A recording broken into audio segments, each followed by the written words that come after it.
নমস্কার, news prime নিউজে সবাইকে স্বাগত। আমি রয়েছে আপনাদের সাথে মীনাক্ষী। চোখ রাখছি খবরে।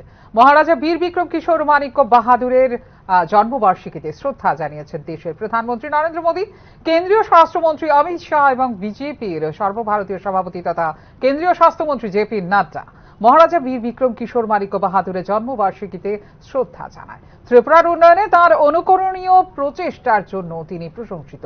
জনসেবার প্রতি তার আবেগ, দরিদ্রদের ক্ষমতায়নের প্রতি তাঁর অঙ্গীকার এবং সামাজিক উন্নয়নের প্রতি তাঁর নিষ্ঠা আমাদের সর্বদা অনুপ্রাণিত করে বলে উল্লেখ করেন প্রধানমন্ত্রী নরেন্দ্র মোদী। কেন্দ্র ও রাজ্য সরকার মহারাজার দৃষ্টিভঙ্গিকে বাস্তবায়িত করতে নিরলসভাবে কাজ করে চলেছে বলেও নিজে সামাজিক মাধ্যমে জানিয়েছেন প্রধানমন্ত্রী নরেন্দ্র মোদী। অন্যদিকে মহারাজা বীর বিক্রম কিশোর মানিক্যকে শ্রদ্ধা জ্ঞাপন করেছেন কেন্দ্রীয় স্বরাষ্ট্রমন্ত্রী অমিত শাহ। তিনি ছিলেন আধুনিক ত্রিপুরার স্থপতি। শিক্ষা, পরিকাঠামো এবং প্রশাসনে তাঁর দূরদর্শী সংস্কার রাজ্যের অগ্রগতির ভিত্তি স্থাপন করেছিলেন। তাঁর ঐতিহ্য ও কীর্তি প্রজন্মের পর প্রজন্মকে অনুপ্রাণিত করে চলেছে বলে উল্লেখ করেন অমিত শাহ। এছাড়াও বীর বিক্রম জন্ম জয়ন্তীতে তাঁকে শ্রদ্ধা জ্ঞাপন করেছেন বিজেপির সর্বভারতীয় সভাপতি তথা কেন্দ্রীয় স্বাস্থ্যমন্ত্রী জেপি নাড্ডা।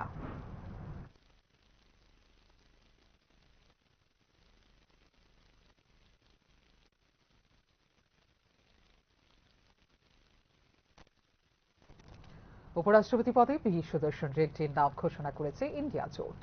আগামী 9 সেপ্টেম্বর উপরাষ্ট্রপতি পদের নির্বাচনে এনডিএর প্রার্থী সিপি রাধাকৃষ্ণনের বিরুদ্ধে প্রতিদ্বন্দ্বিতা করবেন তিনি। উপরাষ্ট্রপতি নির্বাচনের জন্য সুপ্রিম কোর্টের অবসরপ্রাপ্ত বিচারপতি পি সুদর্শন রেড্ডির নাম ঘোষণা করেছে ইন্ডিয়া ব্লক। এনডিএ প্রার্থী সিপি রাধাকৃষ্ণনের মুখোমুখি হবেন পি সুদর্শন রেড্ডি। গুয়াহাটি হাইকোর্টের প্রধান বিচারপতি এবং গোয়ার প্রথম লোকায়ুক্ত ছিলেন ৭৯ বছর বয়সী পি সুদর্শন রেড্ডি। ২০০৭ সালে সুপ্রিম কোর্টের বিচারপতি নিযুক্ত হন অন্ধ্রপ্রদেশের বাসিন্দা পি সুদর্শন রেড্ডি। তাৎপর্যপূর্ণ বিষয় হল উপরাষ্ট্রপতি পদের নির্বাচনে উভয় প্রার্থী দক্ষিণ ভারতের। অবসরপ্রাপ্ত বিচারপতি রেড্ডি অন্ধ্রপ্রদেশের আর সিপি রাধাকৃষ্ণন তামিলনাড়ু। উভয়ই তাদের মনোনয়নপত্র জমা দেবেন ২১ আগস্ট। উল্লেখ করা যেতে পারে, সবকিছু ঠিক থাকলে উপরাষ্ট্রপতি পদে জয় নিশ্চিত এনডিএ প্রার্থী। লোকসভায় মোট সাংসদের সংখ্যা ৫৪২, শূন্য রয়েছে একটি আসন।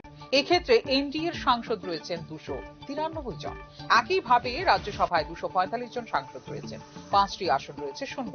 এনডিএ রয়েছেন ১২৯ জন সাংসদ। উপরাষ্ট্রপতি পদের জন্য মনোনীত সদস্যরাও এনডিএ প্রার্থীর পক্ষে ভোট দেবেন। এইভাবে ক্ষমতাসীন জোটের সমর্থন রয়েছে মোট ৪২২ জন সদস্যের। সংখ্যাগরিষ্ঠতার জন্য সমর্থন প্রয়োজন ৩৯১ জন সাংসদের। উপরাষ্ট্রপতি নির্বাচনের জন্য প্রথমে ইলেকটোরাল কলেজ তালিকা তৈরি করা হয়। এতে অন্তর্ভুক্ত থাকেন লোকসভা এবং রাজ্যসভার সকল নির্বাচিত এবং মনোনীত সদস্য। ২৩৩ জন নির্বাচিত সাংসদ এবং ১২ জন মনোনীত সাংসদ রয়েছেন রাজ্যসভায়। লোকসভায় ৫৪৩ জন সাংসদ রয়েছেন, অর্থাৎ মোট সাংসদের সংখ্যা ৭৮৮ জন। বর্তমানে রাজ্যসভায় ৫টি এবং লোকসভায় শূন্য রয়েছে একটি আসন। অতএব ইলেকটোরাল কলেজে এই সংখ্যা হবে ৭৮২। এভাবে উপরাষ্ট্রপতি নির্বাচনে জয়লাভের জন্য প্রয়োজন হবে ৫০% সাংসদ, অর্থাৎ ৩৯১ জন সাংসদের সমর্থন। ২০২২ সালের আগস্ট মাসে এনডিএ প্রার্থী জগদীপ ধনখড় পেয়েছিলেন ৫২৮টি ভোট। একই সময়ে বিরোধী প্রার্থী মার্গারেট আলভা পেয়েছিলেন মাত্র ১৮২টি ভোট। তখন ভোট দেননি ৫৬ জন সাংসদ। উপরাষ্ট্রপতি নির্বাচনে ভোট গ্রহণ অনুষ্ঠিত হবে ৯ সেপ্টেম্বর। একই দিনে হবে ভোট গণনাও। উপরাষ্ট্রপতি পদে মনোনয়নপত্র জমা দেওয়ার শেষ তারিখ ২১ আগস্ট। ২৫ আগস্ট পর্যন্ত প্রত্যাহার করা যাবে মনোনয়নপত্র। ২১ জুলাই রাতে জগদীপ ধনখড়ের আকস্মিক পদত্যাগের কারণে অনুষ্ঠিত হচ্ছে উপরাষ্ট্রপতি নির্বাচন। ৭৪ বছর বয়সী ধনখড়ের মেয়াদ ছিল ১০ আগস্ট ২০২৭ পর্যন্ত। ফিউরো রিপোর্ট, নিউজ নাও। কেন্দ্রীয় স্বরাষ্ট্রমন্ত্রী অমিত শাহর সঙ্গে বৈঠক করলেন ত্রিপুরা প্রদেশ বিজেপির জনজাতি মোর্চার প্রতিনিধি দল। দিল্লি পার্লামেন্ট ভবনে আয়োজিত হয় এই বৈঠক। মঙ্গলবার কেন্দ্রীয় স্বরাষ্ট্রমন্ত্রী অমিত শাহর সঙ্গে বৈঠক করলেন ত্রিপুরা প্রদেশ বিজেপি জনজাতি মোর্চার প্রতিনিধি দল। মঙ্গলবার বিকেল ৩টায় দিল্লির পার্লামেন্ট ভবনে আয়োজিত এই বৈঠকে উপস্থিত ছিলেন মন্ত্রী শান্তনা চাকমা, বিধায়ক রামপদ জমাতিয়া, মন্ত্রী বিকাশ দেববর্মা। প্রতিনিধি দলের সাক্ষাৎ পর্বে উপস্থিত ছিলেন সাংসদ রাজীব ভট্টাচার্য। আসন্ন উপজাতি স্বশাসিত জেলা পরিষদের নির্বাচনে দলের রণকৌশল নির্ধারণ করাই ছিল এই বৈঠকের মূল উদ্দেশ্য। 2026 সালের ত্রিপুরা উপজাতি স্বশাসিত জেলা পরিষদের নির্বাচনে যৌথভাবে প্রতিদ্বন্দ্বিতা করার বার্তা ইতিমধ্যেই দিয়ে দিয়েছে ভারতীয় জনতা পার্টি এবং আঞ্চলিক সহযোগী দল আইপিএফটি। কিন্তু এক্ষেত্রে টিটিএডিসির বর্তমান ক্ষমতাসীন তীব্রামথা দলের অবস্থান কি হবে বিষয়টি এখনো পর্যন্ত স্পষ্ট নয় রাজনৈতিক বিশ্লেষকদের কাছে। উল্লেখ করা যেতে পারে, সর্বশেষ 2021 সালের ত্রিপুরা উপজাতি স্বশাসিত জেলা পরিষদের নির্বাচনে এডিসির 28টি আসনের মধ্যে 18টি আসনে জয়লাভ করেছিল তীব্রামথা। 12 আসনের মধ্যে প্রতিদ্বন্দ্বিতা করে 9টি আসনে জয়লাভ করেছিল ভারতীয় জনতা পার্টি। একটি আসনে জয়লাভ করেছিলেন নির্দল প্রার্থী। তবে ওই নির্বাচনে কোনো আসনেই জয়লাভ করতে পারেনি রাজ্যের প্রধান বিরোধী দল সিপিআইএম এবং বিজেপির সহযোগী আইপিএফটি। বর্তমানে সরকারে আইপিএফটির পাশাপাশি বিজেপির সহযোগী হিসেবে রয়েছে তীব্রামথা। তবে এবারের এডিসি নির্বাচনকে কি এককভাবে লড়াই করবে তীব্রামথা, নাকি বিজেপির সহযোগী হিসেবে যৌথভাবে প্রতিদ্বন্দ্বিতা করবে নির্বাচনে, বিষয়টি স্পষ্ট হতে সময় লাগবে আরো কিছুদিন। তবে ত্রিপুরা উপজাতি স্বশাসিত জেলা পরিষদের আসন্ন নির্বাচনকে সামনে রেখে জোর কদমে প্রস্তুতি শুরু করে দিয়েছে দেশ এবং রাজ্যের প্রধান রাজনৈতিক দল Bharatiya Janata party. Bureau report, news now. Maharaja Bir Bikram কিশোর মানিক্যকে মর্যাদা দেয়নি পূর্বতন সরকার। এক্ষেত্রে তাকে যোগ্য মর্যাদা দিয়েছে বিজেপি সরকার। কামান চৌমুহনীতে বীর বিক্রম কিশোর মানিক্যের মূর্তিতে শ্রদ্ধা নিবেদন করে এমনটাই জানিয়েছেন মুখ্যমন্ত্রী ডাক্তার মানিক সাহা। ত্রিপুরা রাজবংশ এবং আধুনিক ত্রিপুরার রূপকার মহারাজা বীর বিক্রম কিশোর মানিক্যকে যথাযোগ্য মর্যাদা দেয়নি পূর্বতন সরকার। শুধু তাই নয়, রাজ্যবাসীর কাছে রাখা হয়েছিল তাকে অপাংক্তেয় করে। মঙ্গলবার আগরতলার কামান চৌমুহনীতে বীর বিক্রম কিশোর মানিক্যের মূর্তিতে শ্রদ্ধা নিবেদন করতে গিয়ে এরকমটাই উল্লেখ করেন মুখ্যমন্ত্রী ডক্টর মানিক সাহা। ত্রিপুরা রূপকার হিসাবে ওনাকে বলা হতো। আমরা দেখছি এখনো বর্তমান ত্রিপুরার উন্নয়নের ক্ষেত্রে ওনার যে চিন্তা ভাবনা, আমরা ত্রিপুরা সরকার উনি যে স্বপ্ন দেখেছিলেন সেই স্বপ্নকে এখনো কিন্তু আমরা বাস্তবায়িত। আমরা জানি যে বিদ্যাপীঠ নিয়ে উনি খুব চিন্তা ভাবনা করতেন এবং কিভাবে এখানে পড়াশোনার জগতে এবং একটা গ্রামীণ বিশ্ববিদ্যালয়ের কথা উনি চিন্তা করেছেন এবং সেটাকে সামনে রেখে উনি চেয়েছিলেন যে এখানে মেডিকেল কলেজ হোক, জেনারেল কলেজ হোক, এখানে ইঞ্জিনিয়ারিং কলেজ হোক। সেটাকে কিন্তু আমরা বাস্তবায়িত করছি। এর আগে আমরা দেখেছি মহারাজা বীর বিক্রম কিশোর মানিক্য বাহাদুরের নামে আগের যে সরকার ছিল ওরা কোনোদিন ওনার সম্পর্কে বা অন্য যে কোনো দল ওনার সম্পর্কে উচ্চবাক্য কিছুই করেনি ওনার সম্পর্কে। এবং উনি যে ত্রিপুরার জন্য যা কাজ করে গেছেন সেটাকে যাতে মানুষ না জানতে পারে তারও ব্যবস্থা কিন্তু ওনারা করেছেন। কিন্তু মাননীয় 2018 সালে ত্রিপুরার সরকার প্রতিষ্ঠিত হবার পর যথাযোগ্য মর্যাদা দেওয়া হয় ত্রিপুরার রাজবংশ এবং বীর বিক্রম কিশোর মানিক্যকে। তার কীর্তি জানা উচিত গোটা রাজ্যবাসীর বলেও উল্লেখ করেন মুখ্যমন্ত্রী ডক্টর মানিক সাহা। 18তে প্রতিষ্ঠিত হওয়ার পর আমরা যেভাবে মহারাজাদের বা মহারাজা বীর বিক্রম কিশোর মানিক্য বাহাদুরকে আজকে 117তম ওনার জন্মবার্ষিকী, আমি বলবো যে ওনাকে শ্রদ্ধা তো নিবেদন আমরা করছি, পাশাপাশি সমস্ত ত্রিপুরাবাসীকে আমি বলবো যে ওনার যে কীর্তি এবং উনি যা করে গেছেন ত্রিপুরার জন্য সেই সম্পর্কে মানুষ জানে। আমরা অনেক কথা যদি বলি, ত্রিপুরাতে one of the oldest airport উনি সেটাকে স্থাপন করেছেন। ত্রিপুরাকে সুন্দরভাবে সাজিয়ে তোলার ক্ষেত্রে 1942 সালে আগরতলার বিমানবন্দর স্থাপন করেন মহারাজা বীর বিক্রম কিশোর মানিক্য বাহাদুর। শুধু তাই নয়, শিক্ষা এবং সংস্কৃতি বিস্তারের ক্ষেত্রে এমবিবি কলেজ স্থাপনের মতো গুরুত্বপূর্ণ সিদ্ধান্ত নিয়েছিলেন মহারাজা বীর বিক্রম কিশোর মানিক্য বলে এদিনের অনুষ্ঠানে উল্লেখ করেন মুখ্যমন্ত্রী ডক্টর মানিক সাহা। প্রতিবেশী রাষ্ট্র বাংলাদেশে দাঙ্গায় শরণার্থীদের ধর্ম, বর্ণ, জাতি নির্বিশেষে ত্রিপুরার মাটিতে আশ্রয় দিয়েছিলেন মহারাজা বীর বিক্রম কিশোর মানিক্য। কিন্তু আজকের দিনে অনেকেই এই বিষয়ে অনেক সমালোচনা করেন বলেও মন্তব্য করেন মুখ্যমন্ত্রী ডক্টর মানিক সাহা। এদিন কামান চৌমুহনীর 0 পয়েন্টের সামনে মহারাজা বীর বিক্রম কিশোর মানিক্য বাহাদুরের আবক্ষ মূর্তিতে মাল্যদান করে তাকে শ্রদ্ধা জ্ঞাপন করেন মুখ্যমন্ত্রী doctor Manik Saha. Bureau report, news now. Vote চুরির নামে মানুষকে বিভ্রান্ত করছেন রাহুল গান্ধী বলে মন্তব্য করলেন মুখ্যমন্ত্রী ডাক্তার মানিক সাহা। রবীন্দ্র ভবনের অনুষ্ঠানে বক্তব্য রাখতে গিয়ে বীর বিক্রম চর্চার জন্যই 19 আগস্টের সরকারি ছুটি বলেও উল্লেখ করেন মুখ্যমন্ত্রী ডাক্তার মানিক সাহা। মঙ্গলবার যথাযোগ্য মর্যাদায় উদযাপিত হয় আধুনিক ত্রিপুরার রূপকার হিসেবে পরিচিত মহারাজা বীর বিক্রম কিশোর মাণিক্য বাহাদুরের 117তম জন্মবার্ষিকী। সরকারি উদ্যোগে রাজ্যভিত্তিক মূল অনুষ্ঠানটি আয়োজিত হয় রাজধানীর রবীন্দ্র শতবার্ষিকী ভবনে। অনুষ্ঠানে বক্তব্য রাখতে গিয়ে ভোট চুরি এবং নির্বাচন কমিশন ইস্যুতে লোকসভার বিরোধী দলনেতা রাহুল গান্ধীর সাম্প্রতিক অভিযোগের তীব্র সমালোচনা করেন মুখ্যমন্ত্রী ডক্টর মানিক সাহা। মানুষকে বিভ্রান্ত করে রাজনৈতিক রুটি শেখার চেষ্টা করছেন বিরোধী দলনেতা রাহুল গান্ধী। কংগ্রেসের সময় ছিল শুধু স্ক্যাম। নির্বাচনের সময় যখন তাদেরকে ডাকা হয়েছিল তখন ভোট চুরি বা ভোটার লিস্ট নিয়ে চুপ ছিল কংগ্রেস। এখন সংসদ এবং সাংবাদিক সম্মেলনে করা হচ্ছে হইচই। বিরোধী দলের এই ধরনের আচরণ আর গ্রহণ করে না মানুষ বলে এদিন মন্তব্য করেন মুখ্যমন্ত্রী ডক্টর মানিক সাহা। কিছু লোক আছে নানা রকম ভাবে চেষ্টা করে যে কিভাবে ডাইভার্ট করা যায়, মানুষকে বিভ্রান্ত করো আর তার মধ্যে নিজের রুটিটা ছেঁকে নাও। এই তো অবস্থা। আমরা এখন দেখছি যে অপোজিশন লিডার কি বলছে, ভোট চুরি করেছে করে রাহুল গান্ধী খুব হইচই করছে। আরে আগে নিজে একবার আঙ্গুল দেখার আগে আরো 4টা আঙ্গুল আপনার দিকে কিন্তু থাকে। আপনাদের সময় কি করেছেন, স্ক্যাম স্ক্যাম স্ক্যাম। আর সেই জায়গার মধ্যে মানুষ তো বুঝতে পারছে, যেখানে ইলেকশন কমিশন বলছে যে আপনারা একটা প্রমাণ পর্যন্ত আপনারা দেখাতে পারেননি, আর এখন বাইরে এসে হইচই করছেন। যখন ইলেকশন হয়েছে তখন তো আপনারা কিছু বলেননি, বারবার আপনাকে ডাকা হয়েছে কোনো ভুলভ্রান্তি আছে কিনা, তখন তো কিছু বলেননি। এখন হইচই আর পার্লামেন্টেও একটা সমস্যা সৃষ্টি করার বাইরে এসে হইচই করছেন। তো এইগুলো মানুষ খাবে না, কারণ আপনাদেরকে মানুষ দেখে নিয়েছে। You are all tested. 100 পার হতে পারেনি, সেই জায়গায় এখন বাইরে এসে এমন মিডিয়ার মাধ্যমে চেষ্টা করছে যে একদম সত্যের জয়ের জন্য ওরা চিৎকার করছে। অদ্ভুত লাগছে।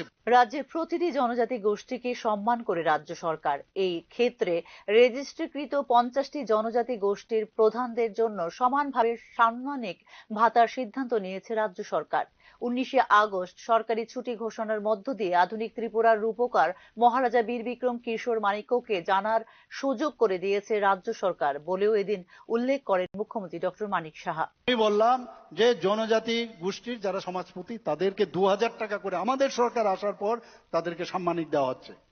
এবং সেখানে জনজাতি গোষ্ঠীর মধ্যে থেকে আওয়াজ তুলেছিল যে অনেকে আছে, কারণ 3 বছর পর আমার কাছে যে আই হ্যাভ বিন রিপোর্টেড যে দেয়ার ইজ চেঞ্জেস। কি চেঞ্জ? যে সমাজপতিদের মধ্যে অনেক সময় চেঞ্জ হয়। তা আমি বললাম তাহলে কি হবে? বলে না, ওদের যদি কেউ অনেকে আছে যে অলরেডি সরকারি চাকরি করে, অনেকে আছে রিটায়ারমেন্টে করার পর তাদেরকে একটা রিটায়ারমেন্টের বেনিফিট পায়, তাদেরকে দেওয়া হবে। আমি বললাম না, এটাকে উঠিয়ে দিতে হবে। শুধু উঠানো না, আমি মাত্র 10 জন এখন পর্যন্ত পেয়েছে। তো 19টা জাতি গোষ্ঠী হলে তো 10 জন কি করে পায়? তারপরে কাউন্ট করে দেখা গেল যে মাত্র যদি এটা উঠানো যায় তাহলে 12 থেকে 13 হবে, এর বেশি না, 14 জন হবে। তা আমি বললাম তাহলে আমাদের জনজাতি গোষ্ঠী কত আছে? 19 জন তো আছেই। সবার কিন্তু জনজাতি গোষ্ঠীর সমাজপতি সিস্টেম নেই। তা আমি বললাম জনজাতি সিস্টেম যদি নাও থাকে তাহলে কেউ প্রধান করতে হবে, কাউকে হেড বানাতে হবে। আমরা চাই ইনক্লুসিভ, সবাই যেতে পায়। তো সেই জায়গায় আমরা এখন খবর নিলাম যে প্রায় 50টা জনজাতি গোষ্ঠী ত্রিপুরাতে অলরেডি রেজিস্টার্ড। তাহলে 50 জনজাতি গোষ্ঠীকে কেন না 5000 টাকা করে আমরা দেব? এখানে আমার যে ক্যাবিনেটের মিনিস্টার সাহেব এখানে আছেন, আমরা সেখানে কথা বলেছি যে আমরা চাই সমস্ত জনজাতি গোষ্ঠীর তাদেরকে সম্মান ইম্পর্টেন্ট। এবং আজকে আমরা যে ছুটি ঘোষণা করেছি 19 আগস্ট আমাদের মহারাজা বীর বিক্রম, এটা কিন্তু একটা ছুটি, কিন্তু আনন্দের বিষয় না। যদি এই ছুটির মাধ্যমে প্রতিবার যখন 19 আগস্ট আসবে তখন উনার সম্পর্কে মানুষ জানতে চেষ্টা করবে এবং মানুষের মনের ভিতর কিন্তু গেঁথে যাবে যে 19 আগস্ট মহারাজা বীর বিক্রম একজন ছিলেন, সেটা আজকে এই কারণে উনার সম্পর্কে আমাদের জানতে হবে, বুঝতে হবে, এবং সেই কারণে উনাকে সম্মান দেওয়ান। উনার যে মহারাজা বীর বিক্রম কিশোর মাণিক্য বাহাদুরকে যথাযোগ্য মর্যাদা দেবার উদ্দেশ্যে 2018 সালে 19 আগস্ট দিনটিকে ঘোষণা দেওয়া হয় সরকারি ছুটির দিন হিসেবে। শুধু তাই নয়, 2020 সাল থেকে মহারাজা বীর বিক্রম কিশোর মাণিক্য বাহাদুর স্মৃতি পুরস্কারও চালু করে রাজ্য সরকার। আগরতলা এয়ারপোর্টকে মহারাজা বীর বিক্রম এয়ারপোর্ট নামকরণের পর এবার এমবিবি বিশ্ববিদ্যালয়কে কেন্দ্রীয় বিশ্ববিদ্যালয় হিসেবে উন্নীত করারও পরিকল্পনা নিয়েছে রাজ্য সরকার। Bureau report, news now. Myanmar, Mizoram, Assam হয়ে ত্রিপুরা রুটে বাংলাদেশে পাচার হচ্ছে ড্রাগ। এক্ষেত্রে ড্রাগসের আন্তর্জাতিক পাচার বাণিজ্যের ভিকটিম ত্রিপুরা। মঙ্গলবার বীর বিক্রম স্মৃতি মহাবিদ্যালয়ের সুবর্ণ জয়ন্তী উপলক্ষে আয়োজিত অনুষ্ঠানে এমনটাই জানিয়েছেন মুখ্যমন্ত্রী ডাক্তার মানিক সাহা। তবে নেশা এবং এইডস থেকে যুব সমাজকে রক্ষা করার জন্য যৌথভাবে কাজ করছে রাজ্য সরকার এবং কেন্দ্রীয় সরকার বলে ওই দিন উল্লেখ করেন মুখ্যমন্ত্রী। এদিন বিবিএম কলেজ প্রাঙ্গণে মহারাজা বীর বিক্রম কিশোর মাণিক্য বাহাদুরের আবক্ষ মূর্তির আবরণও উন্মোচন করেন মুখ্যমন্ত্রী ডাক্তার মানিক সাহা।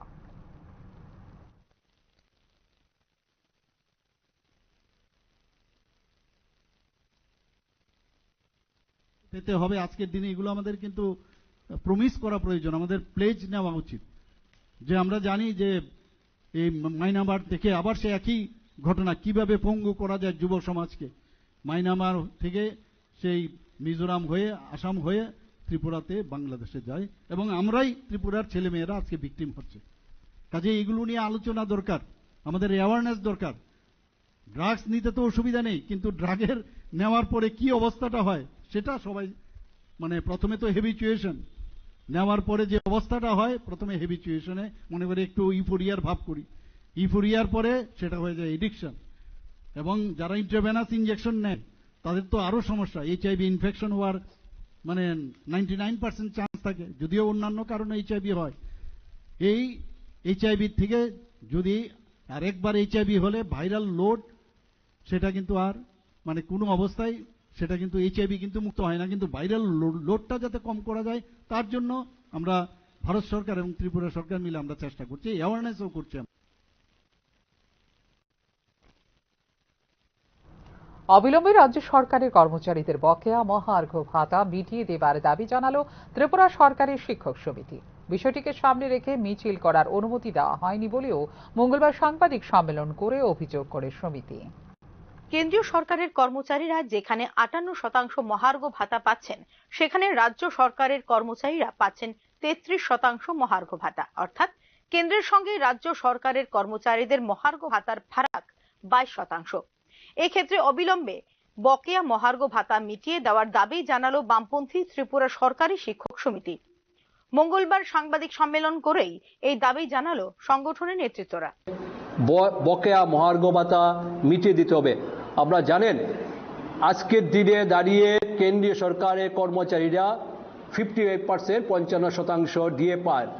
এখানে রাজ্য সরকারের কর্মচারীরা পাই 33%, অর্থাৎ 22% ডিএ আমরা কম পাচ্ছি।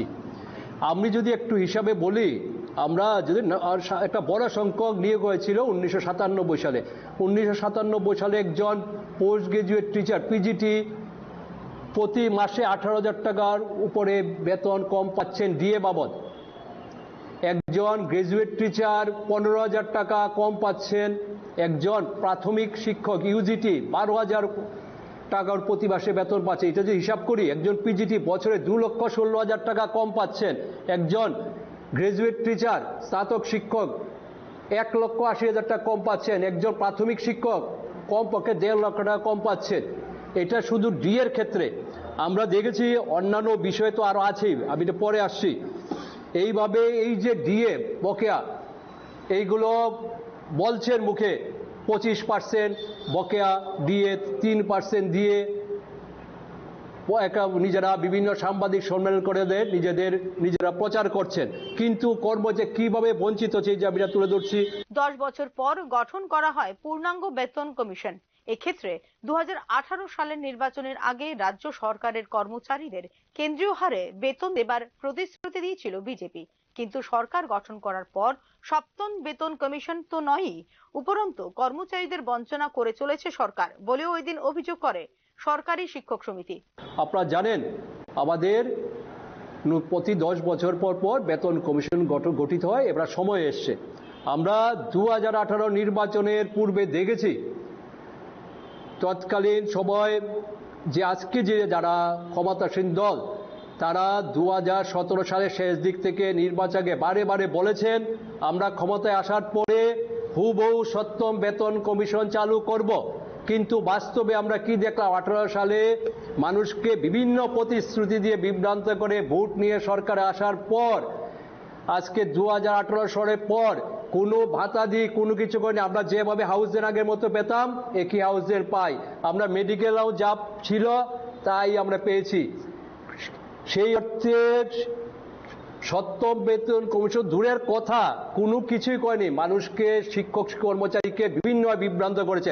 আজকের দিনে দাঁড়িয়ে 22% ডিএ বকেয়া, এই হলো প্রতিশ্রুতির সাথে বাস্তবতা। উল্লেখ করা যেতে পারে 2025 সালের জানুয়ারিতে তার কর্মচারী এবং পেনশনভোগীদের জন্য অষ্টম কেন্দ্রীয় বেতন কমিশনের ঘোষণা দেয় কেন্দ্রীয় সরকার। তারপর থেকে কেন্দ্রীয় সরকারি কর্মচারীদের সুবিধার্থে অষ্টম সিপিসি গঠনের প্রক্রিয়া চলছে পুরোদমে। ত্রিপুরা সরকার অষ্টম বেতন কমিশন গঠনের বিষয়টি সক্রিয়ভাবে বিবেচনা করেছে এবং উপযুক্ত সময়ে এ বিষয়ে সিদ্ধান্ত নেওয়া হবে বলে বিধানসভার সর্বশেষ অধিবেশনে জানিয়েছিল সরকার। তবে কেন্দ্র কর্তৃক গঠিত অষ্টম বেতন কমিশন শুধুমাত্র কেন্দ্রীয় সরকারি কর্মচারী এবং পেনশনভোগীদের জন্য সহায়ক হবে। রাজ্য সরকারি কর্মচারীদের বেতন সম্পর্কিত সমস্ত সিদ্ধান্ত গ্রহণ এবং পরিচালনা করে থাকে সংশ্লিষ্ট রাজ্য সরকার। Bureau report, news now. Tripura জাতীয় উপজাতির মেলবন্ধনের ধারাবাহিকতা চলে আসছে রাজন্য আমল থেকে, কিন্তু বর্তমানে সৌভ্রাতৃত্বের এই বন্ধন নষ্ট করার জন্য চলছে প্রচেষ্টা। মঙ্গলবার বীর বিক্রম জন্মজয়ন্তী উদযাপন উপলক্ষে এই অভিযোগই করল ত্রিপুরা প্রদেশ কংগ্রেস। এই ধরনের অপচেষ্টা কোনোভাবেই বরদাস্ত করবে না কংগ্রেস বলেও উল্লেখ করেন প্রদেশ কংগ্রেস সভাপতি আশিস কুমার সাহা। এদিন পোস্ট অফিসে চৌমুহনীর প্রদেশ কংগ্রেস সদর কার্যালয়ের প্রাঙ্গণে উদযাপন করা হয় মহারাজা বীর বিক্রম কিশোর মানিক্যের 117তম জন্মবার্ষিকী।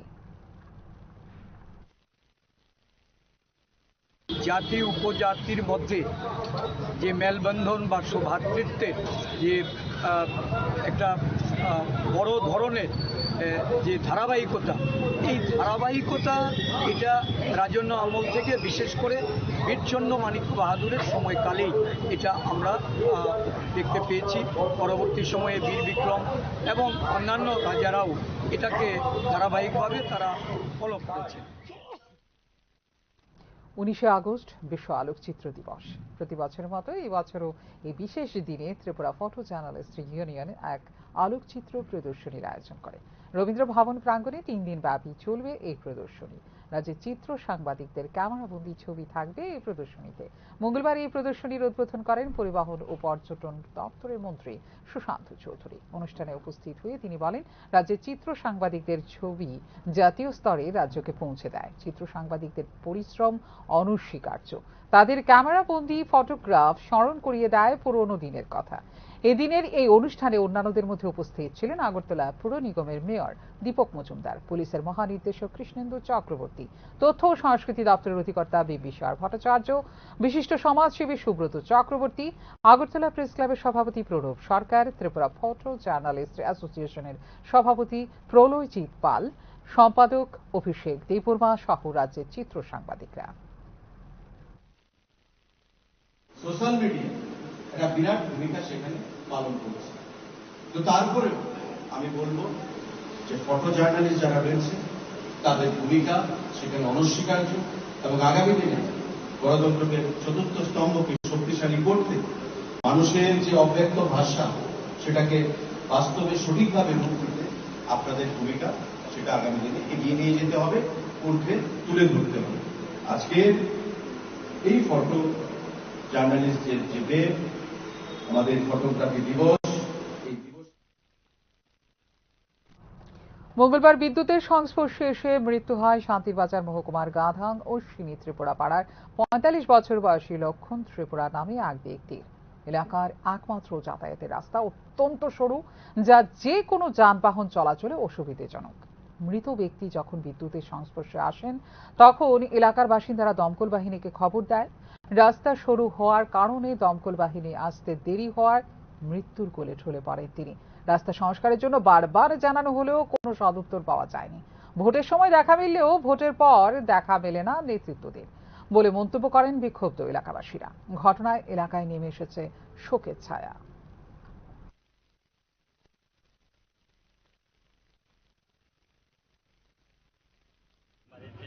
ফ্যান ঠিক করার সময় একটা বুকে তার লাগিয়েছিল আর একটা জ্বলছে, এই কারণে শর্ট হয়েছে। তারপরে তার ওই টেবিল থেকে নামার পর আমরা অনেক চেষ্টা করছি বাঁচানোর জন্য, কিন্তু আছে কিন্তু সাজনিটা আছে, আমরা ফোন করছি, অটো গাড়ি সব ফোন করছে, এইটা আছে না রাস্তার কারণ আমরা দিকে অনেক রাস্তা খারাপ, ফায়ার সার্ভিসকে ফোন করছে, ফায়ার সার্ভিস আইতে প্রায় আধা ঘন্টা সময় লাগছে। আর আমার বাড়ির রাস্তা হয়েছে, আমার মেন রুট থেকে আমার বাড়ির রাস্তা প্রায় 500 মিটার দূর। মানুষের বাড়ির এখনকার মতো এই মুহূর্তের সংবাদ এই পর্যন্ত। ওনারও আপডেটস দেখার জন্য অবশ্যই নজর রাখতে হবে নিউজ আওয়ার পর্দায়। নমস্কার, শুভরাত্রি।